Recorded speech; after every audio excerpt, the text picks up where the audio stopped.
का एक तरफ बैठक है, दूसरी तरफ शरद पवार जी बयान दे रहे हैं कि उन्हें इस कुछ चीज़ मालूम नहीं है किस तरह से फैसला लिया इसके जा बारे रहा है। में मैं कुछ टिप्पणी नहीं करना चाहता हूँ। आज हमारे राष्ट्रवादी कांग्रेस पार्टी की विधायक दल की मीटिंग वहाँ पे है, उसमें आज निर्णय किया जाएगा।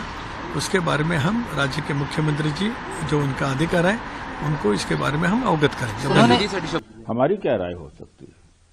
वो जो चाहेंगे वही करेंगे। वो तो हमारी तो राय हो नहीं सकती कुछ।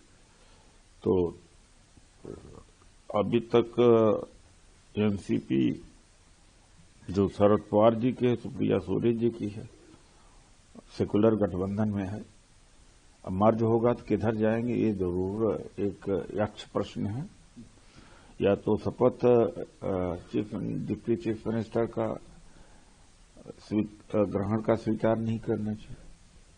अगर स्वीकृति है तो अंदरूनी कोई न कोई बात है कि जो शरद पवार जी वाली एनसीपी है वो भी जाएगी एनडीए में, तो ये दिखता है।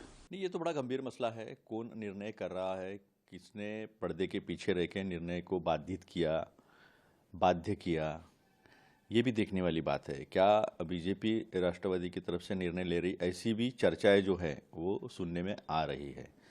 और अगर परिवार को मौका ही नहीं दिया गया है कि क्या अगला कदम क्या होगा, तो ये भी एक जो है सोचने वाली बात हो सकती है। और पिछले 2 महीने से अजीत दादा कहाँ रह रहे थे, किससे बातचीत चल रही थी, टिकटें बंटवारे में जिला पंचायत के किसके साथ बैठकर वो चर्चा हो रही थी, ये भी देखने से पता चल सकता है कि दिशा क्या होगी। लेकिन ये अभी उनके पार्टी का मसला है। उनके पार्टी में क्या निर्णय प्रक्रिया रहेगी, कौन निर्णय लेगा, कैसे वो आगे जाना चाहते हैं, ये उनका मसला है। उसमें कांग्रेस क्या बोल सकती है? शरद पवार जी ने ये भी कहा है कि हो सकता है कि प्रफुल्ल पटेल जी और उनके साथ जो लोग हैं वो इस सब में निर्णय कर रहे हो सकता है। अभी वो कार्याध्यक्ष है, लेकिन एक बात समझ में नहीं आती कि ये कोई संवैधानिक पद नहीं था कि जिसे कुछ दिनों के लिए रिक्त नहीं रखा जा सकता। जिस तरह से राष्ट्रपति पद हो, प्रधानमंत्री हो, मुख्यमंत्री हो, इन पदों को रिक्त नहीं रखा जा सकता। उप मुख्यमंत्री एक मंत्री का पद होता है। तो अभी तो 3 ही दिन हुए थे, कल ही रक्षा विसर्जन हुआ और काफ़ी महाराष्ट्र में अलग अलग इमोशनल वीडियोज़ जो है सोशल मीडिया पर देखने को मिले। लोग अपनी भावनाएं व्यक्त कर रहे थे। तो जल्दी का कारण क्या हो सकता है, ये तो वही लोग बता सकते हैं जिन्होंने इतने जल्दबाजी में निर्णय लिया है। इस बीच एक चर्चा ऐसी भी चल रही, दोनों एनसीपी एक साथ आए, इसको लेकर काफी चर्चाएं भी हुई थी। अजीत पवार खुद उस चर्चा को लीड कर रहे थे। इसको लेकर आप कैसा देखते हैं? मैं कह रहा आपको कि 2 महीने दादा कहाँ थे, क्या थे और किससे चर्चा कर रहे थे।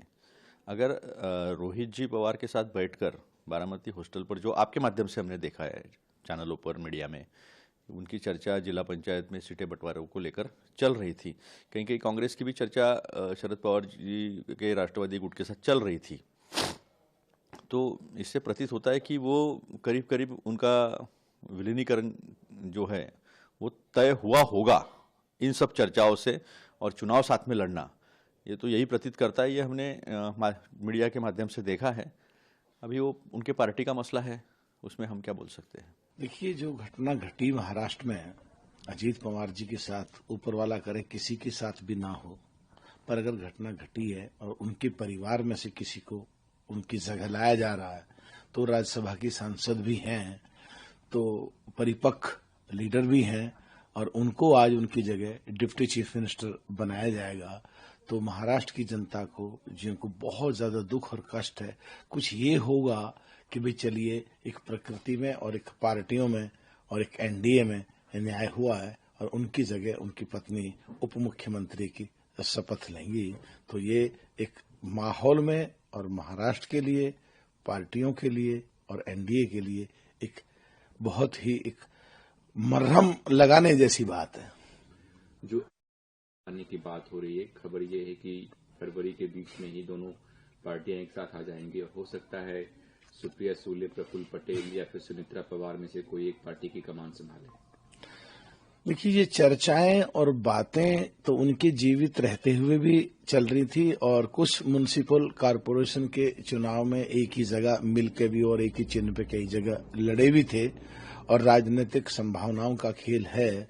अगर वो इकट्ठे होकर के आएंगे और एनडीए और मजबूत होगा, तो मेरे हिसाब से ये महाराष्ट्र के लिए, महाराष्ट्र की जनता के लिए अच्छा होगा।